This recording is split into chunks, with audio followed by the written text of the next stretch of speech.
이스라엘 백성들의 가장 귀한 복은 애굽에서 나오는 것이 아닙니다.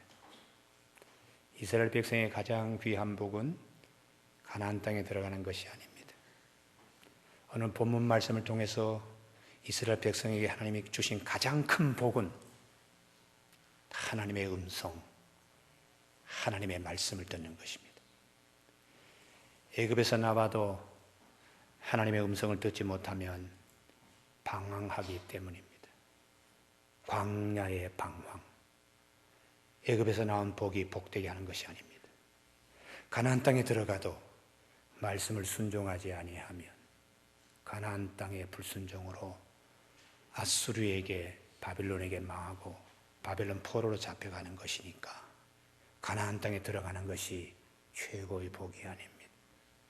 정말 이스라엘 백성들, 하나님의 백성들은 광야에 있어도 말씀하신 하나님의 음성을 듣고 그 말씀을 내 심장에 새기는 그 자체가 축복입니다. 그래서 주님께서 광야에서 많은 말씀을 하십니다. 교우 여러분, 비록 광야라도 하나님 음성 듣고 하나님 말씀 듣는 하나님 안에 있는 것이 얼마나 큰 축복인가를 성경은 말씀하세요. 너희가 내 안에, 내 말이 너희 안에 거하면 광야에 있더라도 무엇이든지 원하는 대로 구하라. 그리하면 이루리라. 이렇게 말씀하십니다. 광야에 있어도 주 안에, 말씀 안에 하나님과 함께 있는 것이 얼마나 큰 복이냐. 그래서 예수님께서 마태복음 4장에 40일 광야 금식 기도하실 때에 우리가 지금 호텔에서 금식하는 것이 아닙니다. 집에서 금식하는 것이 아니고 광야, 생존하기 매우 힘든 여건입니다. 불뱀이 있습니다. 전갈이 있습니다. 마실 물이 없습니다. 밤에는 이리떼가 득실거립니다. 그 광야에서 40일 동안 금식하실 때에 하나님 말씀 붙든 예수님요, 마귀가 와서 얼렁뚱땅 해치워 돌을 가지고 떡을 만들 수 있잖아. 그렇게 해서 먹지. 그때 주님께서 기록된 말씀, 사람이 떡으로만 사는 것이 하나님 입에서 나오는 모든 말씀으로 사느니라 하였느니라 하는 그 광야에서도 하나님 심장 속에 하나님의 말씀이 와서 두드리는 음성을 놓지 않고 그 말씀을 붙들고 주님이 마귀의 유혹을 물리쳤다. 이것이 하나님의 아들이라는 것이. 여러분, 우리가 살면서 극한 상황에 처할 수 있습니다. 그때 얼마나 많은 유혹들이 찾아옵니까? 그때도 말씀으로 내가 서는 거예요. 여러분이 말씀으로 설 때에 마귀는 떠나고 천사가 와서 수종을 떠니라. 이렇게 말씀하십니다. 우리가 살아가는데 하나님 음성 들어야 됩니다. 하나님 말씀 들어야 됩니다. 그래야지 하나님의 방식대로 하나님의 길로 하나님의 음성을 따라서 우리는 인도함을 받을 수 있기 때문입니다. 마라에서 엘림에 이르는 것과 같이 말이죠. 그래서 성경은 오라 우리가 굽혀 여호와께 경배하며 우리를 지으신 여호와 앞에 무릎을 꿇자. 그는 우리의 하나님이시오, 우리는 그가 가르치는 백성이며 그의 손이 돌보시는 양이기 때문이다. 오늘 그의 음성 듣기를 원한다고 말씀하세요. 나는 선한 목자라, 나는 내 양을 알고 양도 나를 아는 것이 아버지께서 나를 아시고 내가 아버지를 아는 것 같이 내 양은 내 음성을 들으며 나는 그들을 알며 그들은 나를 따르느니라고 말씀하십니다. 오늘 신명기는 거듭거듭 명령하시다, 거듭거듭 말씀하시다. 우리 편에서는 거듭거듭 들어야 한다, 이 말씀이죠. 신명기는 모두 3편의 모세 설교로 되어 있습니다. 1장에서부터 오늘 본문까지 모세의 제1설교, 역사적 관점에서 하나님의 말씀을 다시 말씀하는, 오늘 본문 이후부터 26장 끝까지는 율법적 관점에서 다시 말씀하십니다. 27장부터 마지막 34절까지는 예언적 관점에서 앞으로 이렇게 하면 잘 될 것이다 라는 하나님의 말씀을 모세는 신명기에서 3편의 긴 설교를 하고 있습니다. 오늘 그 첫 번째 설교의 제일 마지막 부분인 신명기 4장 36절에서 40절 말씀 본문에서 정말 중요한 단어가 무엇인가? 오늘 36절 여호와께서 너를 교훈하시려고. 교훈, 하나님의 말씀이지요. 교훈이라는 야사르라고 하는 이 히브리어 자체는 어그러진 것을 바로잡는 거예요. 팔이 빠졌습니다. 아무리 유도 8단이라도 팔 빠지면 유도 못합니다. 아무리 태권도 5단, 6단 사범이라도 엉치 뼈가 빠지면 아무 일도 못합니다. 그걸 바로 잡아주는 겁니다. 이 말씀을 70인 번역은 신령한 하나님 훈련 아래 있게 하시려고, 여호와께서 너를 신령한 신성한 훈련 아래 있게 하시려고. 이 말씀은 출애굽기 19장에 하나님이 이스라엘 백성들에게 불 가운데 말씀하셨다는 이 본문을 기억하면서 다시 모세가 40년 전에 하나님이 말씀하시는 시내산 아래의 역사적인 걸 다시 기억하게 하시는 거예요. 출애굽기 19장에 보면 모세가 하나님을 맞으려고 백성을 거느리고 진에서 나오며 그들이 산 기슭에 서 있는데 시내산에 연기가 자욱하니 여호와께서 불 가운데서 거기 강림하심이라. 그 연기가 옹기 가마 연기같이 떠오르고 온 산이 크게 진동하며 나팔 소리가 점점 커질 때 모세가 말한즉 하나님의 음성으로 대답하시더라. 하나님께서 불 가운데 이스라엘 백성들에게 하나님이 말씀하셨는데, 그때 이스라엘 백성들이 시내산 아래에 신령한 훈련, 신성한 훈련 아래에 하나님이 있게 하시려고 말씀하시더라고요. 이걸 다른 말로 하면은 신학교의 선지동산에 올려 세워서 하나님이 말씀하셨다, 그런 뉘앙스로 말씀하시는 거예요. 모세 자신이 그랬거든요. 떨기나무 불꽃에서 하나님이 모세야 모세야 부르실 때에 하나님이 너 서 있는 곳은 거룩한 곳이야, 너 발에 신발 벗어. 이게 이전과는 전혀 다른, 내 마음대로 걸어 다니던 그런 모세,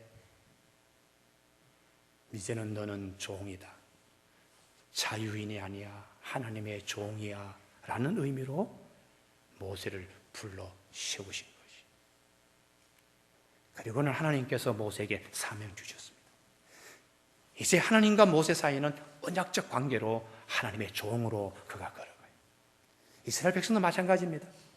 시내산에 하나님께 이스라엘 백성을 올려 세운 이유는 하나님 음성을 듣고 하나님 말씀의 사람이 되게 하나님 이스라엘 백성들을 그때의 시내산에서 우리를 하나님 부르셨다는 것이죠. 하나님께서 말씀을 십계명을 주시기 전에 이스라엘 백성 두 가지를 요구했습니다. 그 하나가 성결하라는 것이. 3일 전부터 몸을 씻고 옷도 빨고, 특별히 제사장들은 더 신경 써서 자기를 성결하게 하라. 또 하나가 있는데, 이렇게 구획진 경계에 절대로 올라와서는 안 된다. 거룩한 곳을 구별할 때에 성별하는, 하나님의 것을 하나님 그때에 내가 경외하는 마음을 갖도록 성별, 성결과 성별 두 가지를 하나님이 말씀하셨어요. 그리고는 모세에게 하나님이 올라오라 그래서 말씀을 주시고, 말씀을 받은 모세가 내려와서 백성들에게 하나님의 말씀을 그대로 읽었을 때에 백성들이 예, 우리가 그대로 순종하겠습니다 하고 하나님과의 계약 관계가 맺어지게 되었습니다. 애굽에서 그냥 나왔지만은 하나님의 말씀 앞에서 계약 관계는 시내산 아래에서 이루어졌어요. 이것을 여호와께서 너희를 교훈하시려고 신령한 훈련 아래에 있게 하시려고. 그 이후에 하나님과 언약적 관계가 되었을 때 하나님이 주신 은혜가 이스라엘의 제사장 아론의 집안 식구들이죠.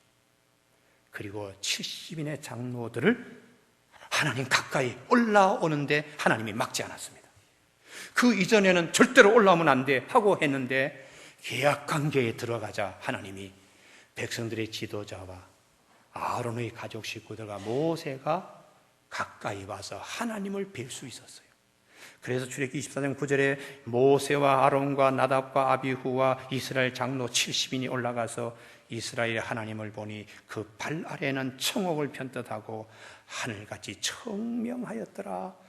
하나님 나라에 임하는 기쁨이 넘쳤습니다. 하나님이 이스라엘 자손들의 존귀한 자들을 손을 대지 아니하였고 그들은 하나님을 뵙고 먹고 마셨더라. 하나님 앞에서 먹고 마시는 하나님의 가족 식구가 되는 축복의 역사가 있었어요. 왜 하나님께서 성별과 성결을 요구하셨는가?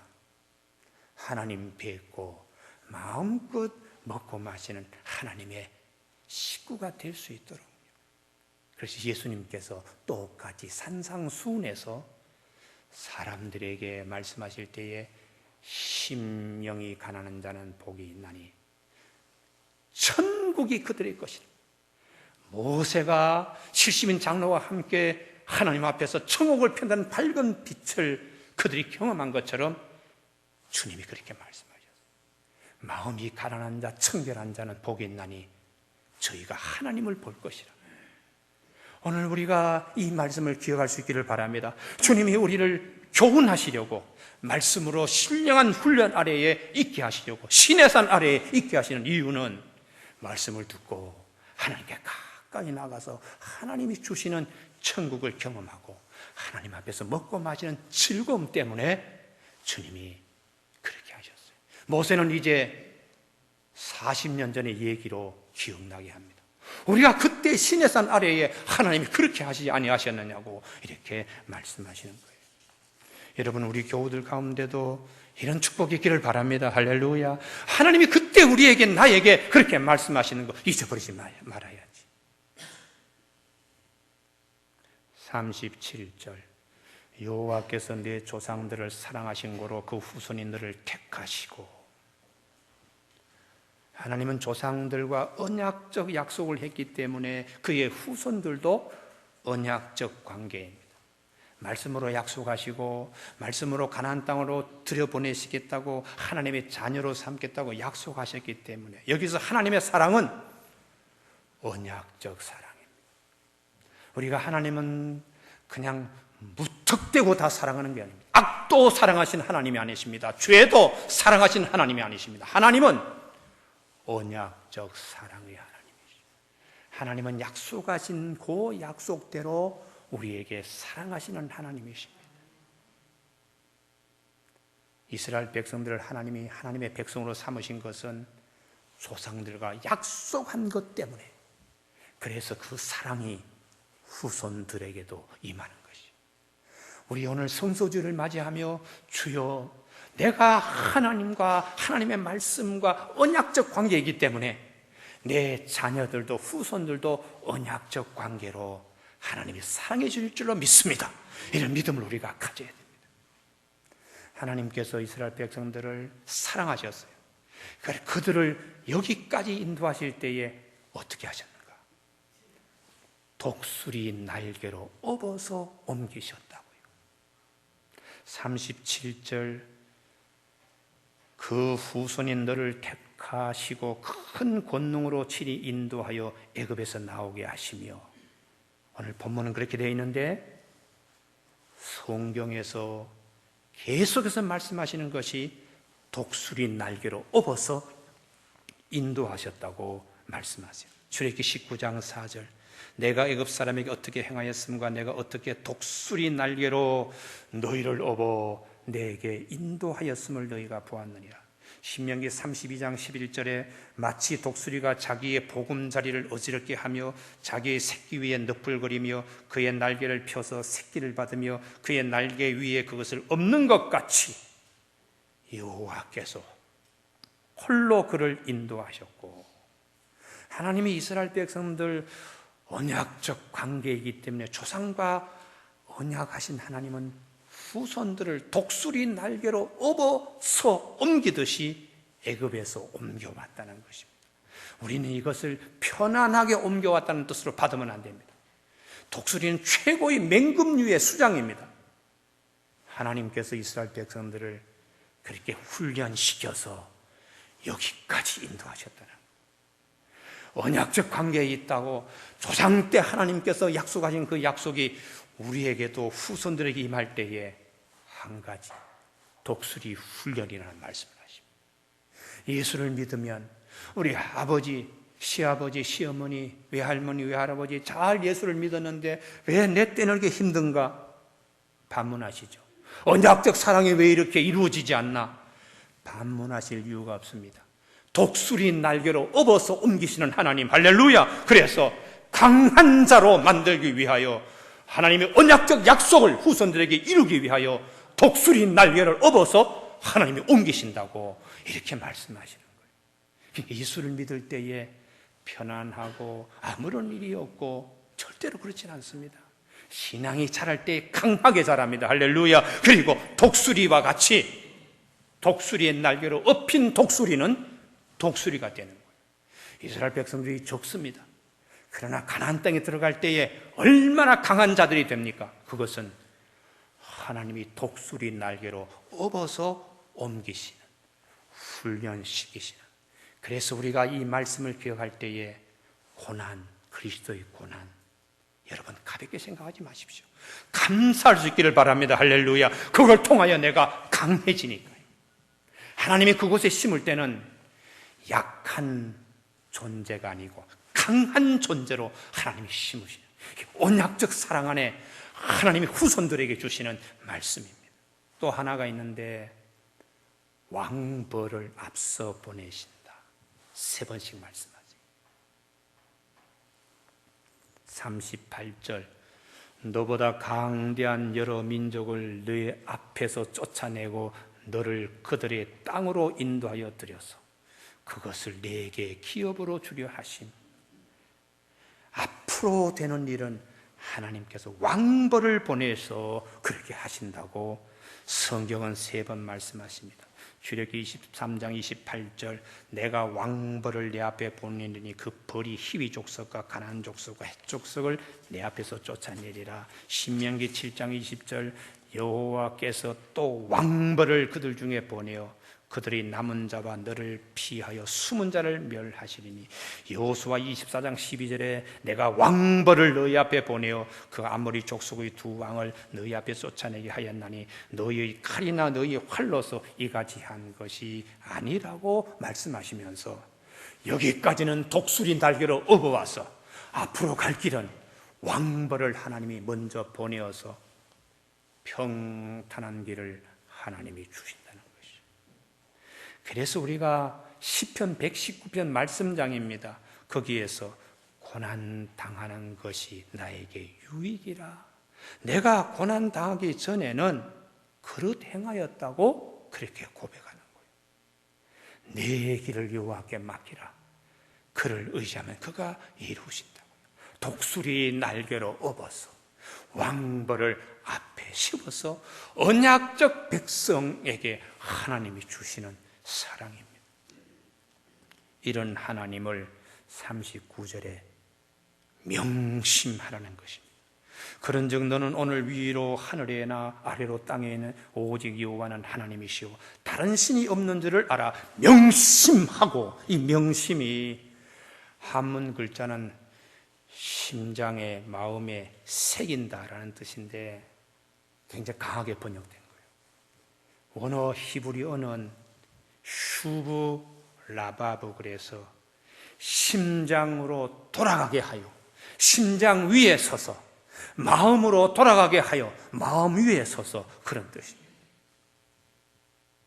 교우 여러분, 내가 내 심장 위에 돌아가서 이런 하나님을 나를 훈련시키시고 나의 앞길을 위하여 왕부를 보내시는 이 유일하신 하나님을 내 심장 위에 돌아가서 음성 듣는 거예요. 내 심장에, 내 마음에 서서 하나님을 만나는 겁니다. 오늘 우리가 이만큼 만나고 하나님의 그 심장 위에 서서 하나님의 음성을 듣는 이것을, 말씀을 그렇게 지키라는 것이, 이게 하나님 말씀을 이렇게 사랑하는 것입니다. 여러분, 우리가 시편 16편 7절에 밤마다 내 심장 위에 와서 하나님이 나를 교훈하신다고, 이 하나님을 송축한다고, 하나님은 내 오른편에 계신다고, 내가 흔들리지 아니한다고 시편 기자는 시편 16편에서 말씀하고 있어요. 교회 여러분, 하나님의 음성 듣기를 원하시죠? 가장 확실한 음성은 내 심장 위에 서서 하나님이 말씀하시는 교훈을 우리가 다 들을 수 있기를 바랍니다. 할렐루야. 여러분, 내 심장 위에 내가 돌아가서 하나님이 내 심장 위에서 말씀하시는 말씀을 들을 때에 온몸이 떨립니다. 내 마음 위에 서서 내 마음 위에 오셔서 하나님의 말씀을 들을 때에 나의 모든 것이 바뀌어지는 거예요. 그때 하나님이 주시는 축복이 너와 내 자손이 복되게 하리라고 하나님이 40절에서 말씀하세요. 이 본문 가운데 40절, 오늘 내가 내게 명령하는 여호와의 규례와 명령을 지키라. 그 심장 위에 오셔서 말씀하시는 하나님을 그 심장 위에서 가장 귀한 것으로 지키다. 사마름, 보석을 잡았을 때 놓아주지 않는 것처럼 역청을 광야에서 목동이 보고 그것을 발견하고는 한 달치의 양식이 되기도 하고 기력을 일으킬 수 있는 귀한 영양식이기 때문에 그 역청을 가시나무로 이렇게 울타리 쳐서 여우나 짐승이 가서 먹지 않도록 돌로 다시 잘해서 멀리 가더라도 그 역청을 늘 마음에 기억하듯이 그런 마음으로 소중하게 여기는 걸 지키다, 샤마르라는 히브리어로 말하고 있습니다. 내 심장 위에 돌아가서 내 심장 위에서 말씀하시는 하나님 그 규례와 명령을 내가 가장 소중히 지키면 너와 내 후손이 복을 받아. 이 정도 말씀을 사랑하면 내 심장에 돌아가서 내 심장 위에서 말씀하시는 하나님을 가장 귀한 것으로 여길 정도로 규례와 명령 하나님 말씀을 사랑하면 너와 내 후손이 복을 받는다. 여러분, 그때 하나님이 주시는 축복이 무엇인가요? 지혜입니다. 그때 하나님이 주시는, 심으시는 복이 영감입니다. 그래서 너희는 지켜 행하라. 이것이 민족 앞에서 너희 지혜요 지식이라고 신명기 4장 6절에서 말씀하고 있어요. 우리가 이렇게 하나님 말씀을 사랑하여 내 심장 위에 찾아오셔서 말씀하시는 하나님을 듣기 위하여 내가 내 심장 속 위에 서서 하나님 말씀을 붙들고 내가 있을 때에 하나님의 지혜가 그에게 넘친다는 것입니다. 신명기 28장, 내가 내 하나님 여호와의 말씀을 삼가 듣고 내가 오늘 내게 명령하는 그의 모든 명령을 지켜 행하면 내 하나님 여호와께서 너를 세계 모든 민족 위에 뛰어나게 하실 것이라. 내가 내 하나님 여호와의 말씀을 청종하면 이 모든 복이 내게 이르리니 성읍에서도 복을 받고 들에서도 복을 받고 내 몸의 자녀와 내 토지 소산과 내 짐승의 새끼와 소와 양의 새끼가 복을 받을 것이며 내 광주리와 떡반죽 그릇이 복을 받을 것이며 내가 들어가도 복을 받고 나가도 복을 받는다고 하신 것은 내 심장 위에 오셔서 말씀하시는 하나님, 그 말씀하신 하나님을 내가 가장 귀하게 여길 때에 하나님과 동행하는 축복, 사람이 많은 곳의 성에 있든 사람이 전혀 없는 빈들에 있어도 하나님이 너에게 항상 사랑하시고 축복하신다는 것. 그래서 여호와께서 너를 위하여 하늘의 아름다운 보고를 여시사 하늘의 보물의 창고문을 탁 터뜨려서 하나님이 때를 따라서 비도 주시고 내 손으로 하는 모든 일에 복을 주시고 내가 많은 민족 중에 구워줄지라도 구이지 않는 여호와께서는 너를 머리가 되게 하시고 꼬리가 되지 않게 하시며 이렇게 말씀하시죠. 여러분, 우리가 하나님 말씀을 정말 내가 내 심장 위에 서서 오셔서 말씀하시는 하나님 말씀을 가장 귀한 것으로 여길 때에 하나님이 하늘의 보화의 문을 탁 열어서 하나님이 축복하신다고요. 이스라엘 백성들이 세계 인구의 거의 한 3%대 미만입니다. 2.58% 되는 이스라엘 백성들, 이스라엘 땅만 아니고 전 세계에 있는 유대인들을 다 합쳐서 한 2.58% 되는 유대 민족인데 노벨상의 3분의 1을 가져가고 있습니다. 지금도 정치, 경제 등등으로 그분들이 그렇게 작은데 왜 그럴까? 하나님 말씀을 전부로 여기는 유일한 민족입니다. 들어가도 나가도 집에 앉았을 때 누웠을 때든지 자녀들에게 부지런히 말씀을 입에 그냥 밥 먹듯이 늘 그냥 붙이고 사는 거예요. 그래서 아이들이 제일 먼저 이 세상에 나오면 여호와 하나님을 찬양하게 신명기 4장 6절의 말씀, 이스라엘아 들으라, 오직 여호와는 한 분이시다. 너는 마음을 다하고 뜻을 다하고 힘을 다하여 너희 하나님을 사랑할, 이 말씀 요절부터 외우게 합니다. 오늘 우리 성소주를 맞이해서 정말 우리 모두가 새로워지길 바랍니다. 할렐루야. 그동안에 그냥 성경책을 그냥 들고 다녔지만 이제는 내 심장 위에 오셔서 말씀하신 하나님을 만날 수 있도록, 그래서 내가 심장 위로 돌아가서 내 심장 위에서 말씀하신 하나님의 말씀을 가장 귀한 것으로 붙들고 밤마다 내 심장에 하나님께서 교훈하시는 이 말씀을 내가 늘 들으면 하나님이 빈들에 있든 성읍에 있든 떡반죽 구르기든 과실강줄이든 하나님과 동행하는 자, 말씀과 동행하는 자를 하나님은 찾으시고 축복하신다고 말씀하세요. 우리 오늘 성소주를 맞이해서 하나님의 이 약속의 말씀이 우리들이 그대로 체험되어지는 우리 모두가 되기를 주님의 이름으로 축복합니다. 기도하시겠습니다.